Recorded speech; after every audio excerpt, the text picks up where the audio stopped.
Salut, bienvenue dans ce nouveau cours de la langue Yimba.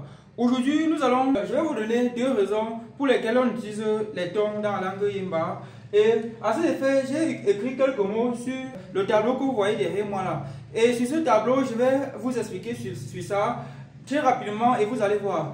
Aujourd'hui, je ne vous donne que deux raisons et ce sont les raisons les plus principaux pour lesquelles on utilise les tons dans la langue Yimba. Et on écrit souvent des mots, vous voyez, avec des tons hauts comme ceci, des tons moyens, tons hauts, tons moyens, avec des tons comme ceci. Certaines personnes peuvent être perdues et se dire que, mais on se base sur quoi pour mettre ces tons-là? Aujourd'hui, je vous donne deux raisons sur lesquelles on se base.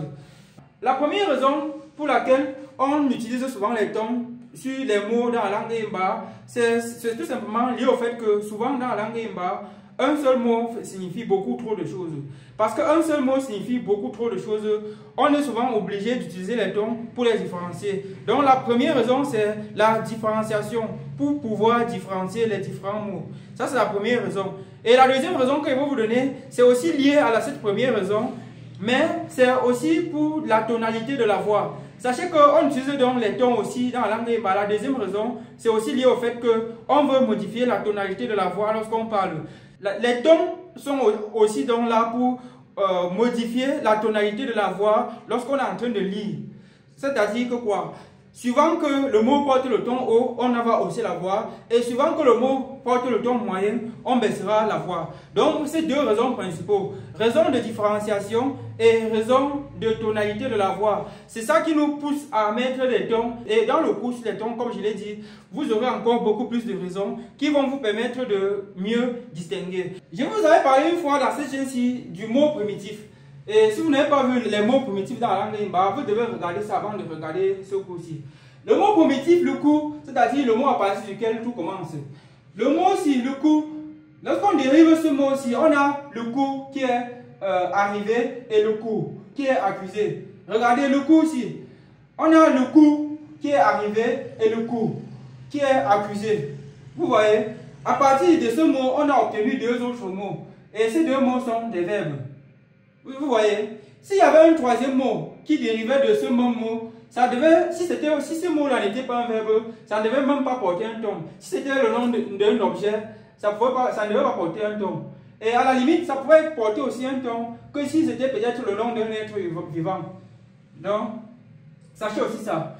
Maintenant, le mot primitif, le tout, nous avons déjà vu pour le cas du mot primitif, de ce mot primitif.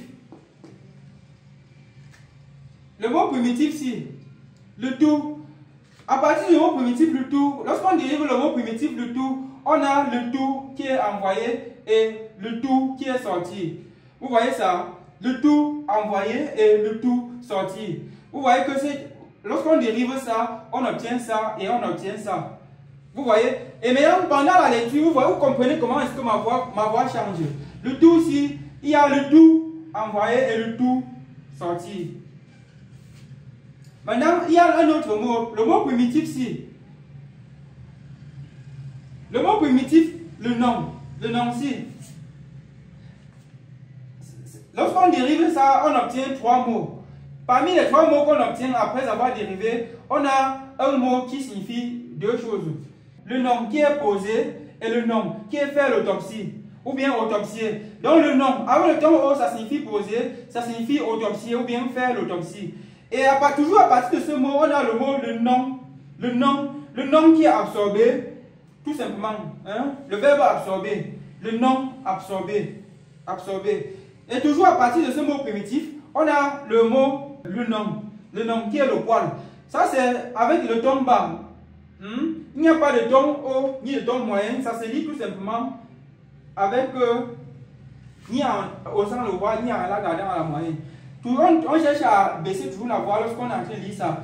Le nom, le poil, le nom, le poil.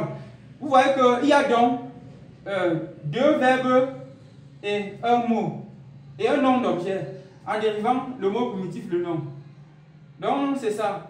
Et j'avais expliqué sur les mots primitifs dans la langue Yimba, il faut aller regarder cela. Donc vous voyez que les deux raisons que je vous ai données là, la première raison c'était la différenciation des différents mots ou bien verbes. Et la deuxième raison, c'était la tonalité de la voix. comme vous avez vu ici au tableau. Donc, je vous ai donné ces 2 raisons. Et si vous avez une question, s'il y a une chose qui vous échappe, vous pouvez mettre dans les commentaires et je me ferai le plaisir de vous répondre. On se dit à très bientôt pour ceux qui sont abonnés à la chaîne. Bye!